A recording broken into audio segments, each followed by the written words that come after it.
안녕하세요. 꿈꾸는 다락방입니다. 오늘은 루게릭병을 앓으며 죽음을 앞둔 모리 교수와의 대화를 담은 모리와 함께한 화요일이 일부를 읽어드리겠습니다.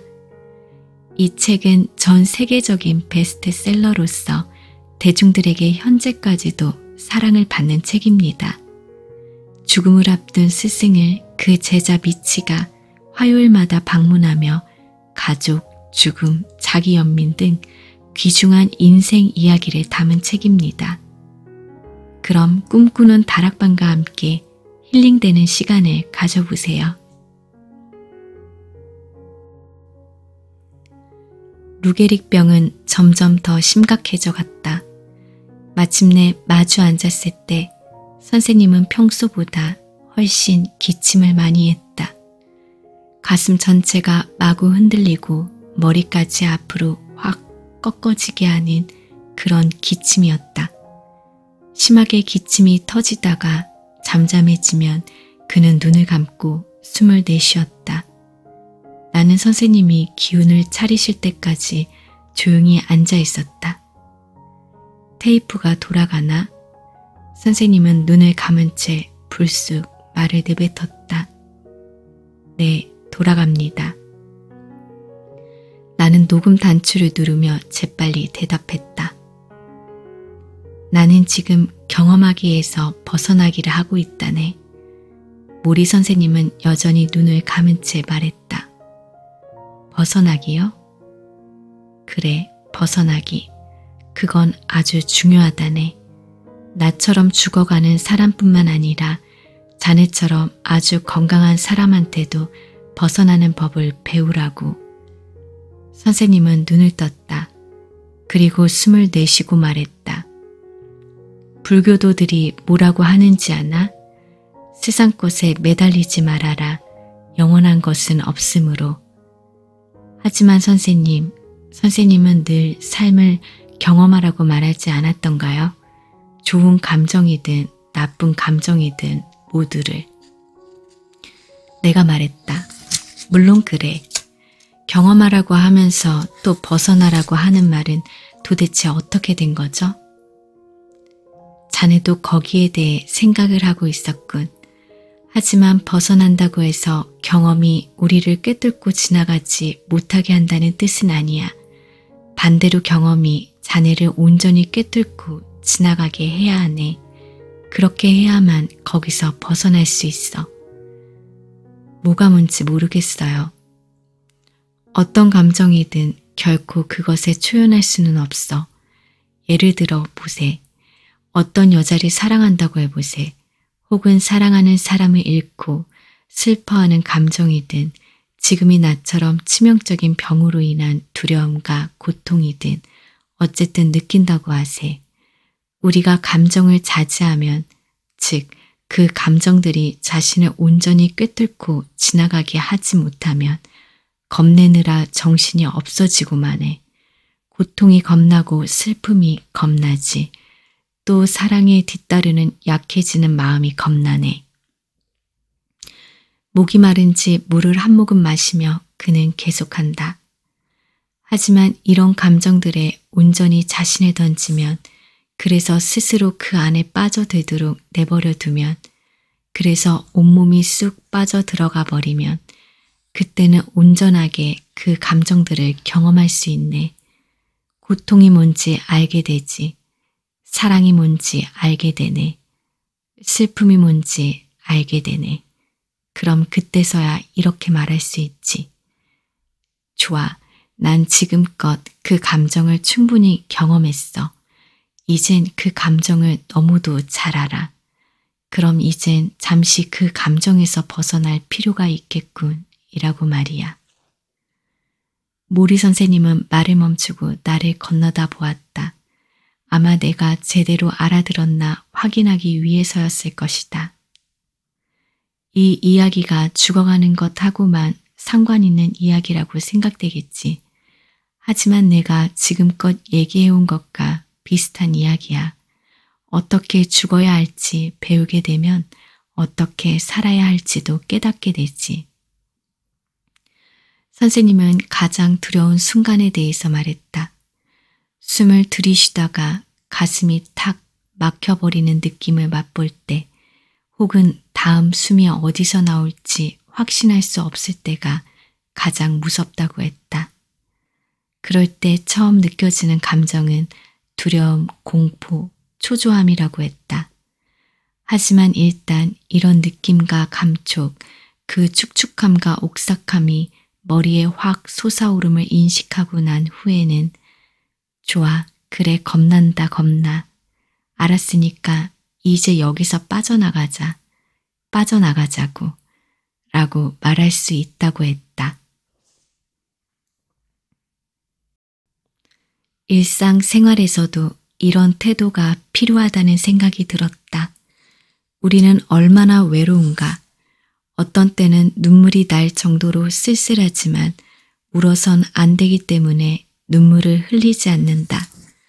혹은 상대에게 사랑이 솟아남을 느끼면서도 그렇게 말하면 관계가 변할까봐 두려워서 입을 꼭 다물어 버린다. 모리 선생님의 접근법은 완전히 반대였다. 수도꼭지를 틀어놓고 감정으로 세수를 한다. 그렇게 하면 마음이 상하지 않는다. 도움이 되면 도움이 됐지.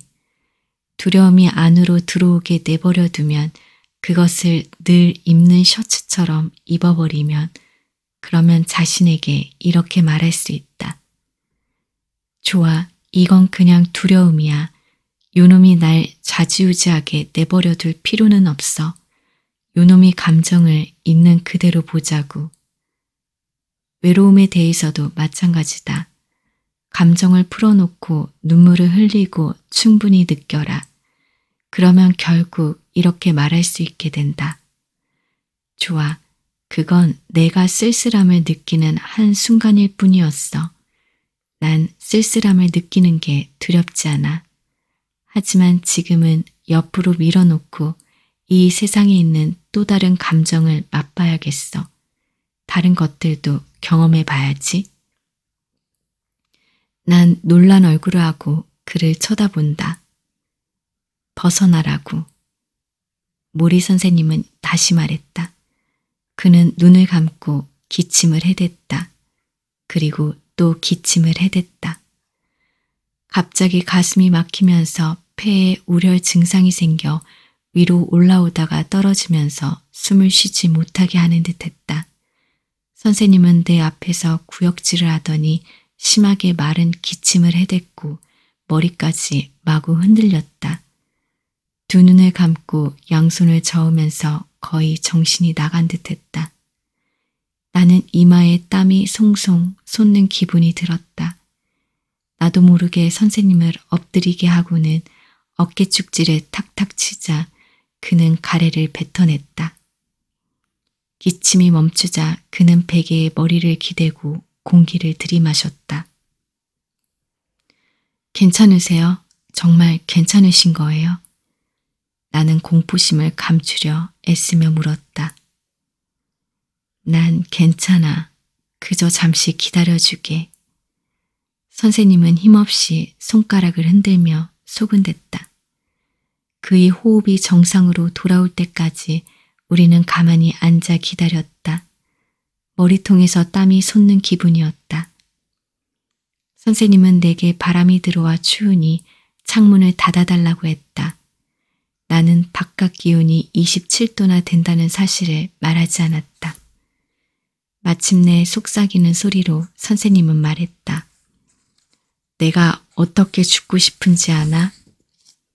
나는 침묵하며 기다렸다. 평온하게 죽고 싶네. 평화롭게. 방금처럼 그렇게는 아니야. 벗어나기가 힘을 발휘할 때는 바로 이때야. 방금처럼 기침을 해대다가 죽는다면 난 그 두려움에서 벗어날 필요가 있어. 그럴 때 지금 이 순간 나는 이 두려움에서 벗어나야 한다고 말할 필요가 있지. 근신스런 내 얼굴을 보며 선생님은 말을 이어나갔다. 공포 속에서 세상을 떠나고 싶지 않아. 무슨 일이 일어나는지 알고 받아들이고 평화로운 곳에 이르고 노연하고 싶네. 이해가 되나? 나는 고개를 끄덕였다. 하지만 아직은 노연하지 마세요. 나는 재빨리 덧붙였다. 선생님은 억지로 웃었다. 그래, 아직은 안 되지. 아직 우리에겐 해야 할 일이 남아 있으니까. 이곳 모리 선생님이 방에서는 귀중한 하루의 삶이 계속되었다. 이제 가까이 앉은 우리 곁에 새로운 존재가 들어서 있었다. 그것은 이동 가능하며 무릎 높이쯤 되는 작은 기계, 바로 산소 호흡기였다. 선생님이 밤에 숨을 제대로 쉬지 못하면 사람들은 긴 플라스틱 튜브를 거머리처럼 그의 콧구멍에 쑤셔 넣었다. 나는 선생님이 어떤 종류의 기계든 기계에 연결된다는 것이 마음에 들지 않아서 그와 말할 때 산소 호흡기를 쳐다보지 않으려 애썼다. 그는 반복해서 말했다. 죽게 되리란 사실은 누구나 알지만 자기가 죽는다고는 아무도 믿지 않지. 만약 그렇게 믿는다면 우리는 다른 사람이 될 텐데. 자기는 안 죽을 거라며 자신을 속이지요. 그래, 하지만 죽음에 대해 좀 더 긍정적으로 접근해 보자고. 죽으리란 걸 안다면 언제든 죽을 수 있도록 준비를 해둘 수 있네. 그게 더 나아. 그렇게 되면 사는 동안 자기 삶에 더 적극적으로 참여하며 살 수 있거든. 죽을 준비는 어떻게 하나요? 불교도들이 하는 것처럼 하게 매일 어깨 위에 작은 새를 올려놓는 거야. 그리곤 새에게 오늘이 그날인가? 나는 준비가 되었나? 나는 해야 할 일들을 제대로 하고 있나? 내가 원하는 그런 사람으로 살고 있나? 라고 묻지. 그는 새가 얹혀져 있기라도 한 듯이 어깨 쪽으로 고개를 돌렸다. 오늘이 내가 죽을 그날인가? 선생님이 말했다. 그는 모든 종교들에서 자유롭게 사상을 빌려왔다. 유태인으로 태어났지만 10대 청소년기에 불가지론자가 되었다. 어린 시절 온갖 일을 다 겪은 것도 그 이유 중에 하나였다. 선생님은 불교 철학과 기독교 철학을 즐겨 말했고 문화적으로는 유태주의를 편안해했다. 그는 이 종교 저 종교 다 취하는 편이었는데 그 덕에 오랜 세월 학생들을 가르치면서 학생들에게 더 마음을 열어놓을 수 있었다. 그리고 지상에서의 마지막 몇 달간 선생님은 각 종교의 차이점을 초월하는 말을 했다. 죽음이 그렇게 할 수 있게 해주었다. 미치, 어떻게 죽어야 할지 배우게 되면 어떻게 살아야 할지도 배울 수 있다네. 그가 말했다. 나는 고개를 끄덕였다. 다시 말하면 일단 죽는 법을 배우게 되면 사는 법도 배우게 되지. 그는 미소 지었고 나는 선생님이 왜 이렇게 말하는지 깨달았다. 그는 내가 당황하지 않고 이러한 관점을 잘 이해하도록 거듭 강조했다.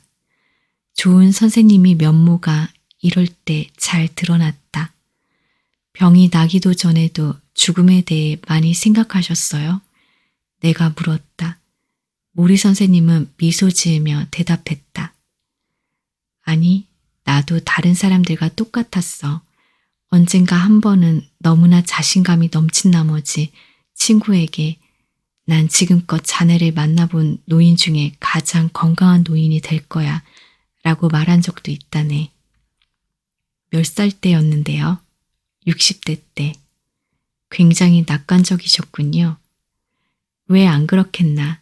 내가 말했듯 자기가 죽을 거라고 믿는 사람은 아무도 없다고. 하지만 아는 사람을 저 세상으로 떠나보낸 경험은 누구나 있잖아요. 그런데 자기 죽음에 대해 생각하기가 왜 그리 어려울까요? 내가 물었다. 다들 잠든 채 걸어 다니는 것처럼 사니까. 우린 세상을 충분히 경험하지 못하지. 왜냐하면 해야 된다고 생각되는 일을 기계적으로 하면서 반쯤 졸면서 살고 있으니까. 그러면 죽음과 직면하면 모든 게 변하나요? 그럼 모든 것을 다 벗기고 결국 핵심에 초점을 맞추게 되지. 자기가 죽게 되리라는 사실을 깨달으면 매사가 아주 다르게 보이네. 선생님은 한숨 지었다. 어떻게 죽어야 좋을지 배우게. 그러면 어떻게 살아야 할지도 배우게 되니까. 나는 그가 손을 움직일 때 떠는 것을 알아차렸다. 선생님은 목에 걸려있던 안경을 집어쓰려 했지만 안경은 관자놀이에서 미끄러졌다. 어둠 속에서 딴 사람에게 안경을 씌워주는 것 같았다. 나는 귀에 안경 거는 것을 도와주었다. 고맙네. 모리 선생님이 속삭였다.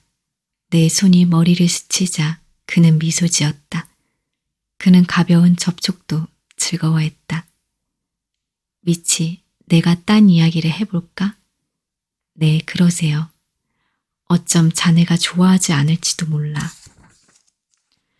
솔직히 말해 어깨 위에 있는 새이 소리에 귀를 기울이면, 즉 언제든 죽을 수 있다는 사실을 인정하면 지금처럼 야망이 넘치지 않게 될 테니까.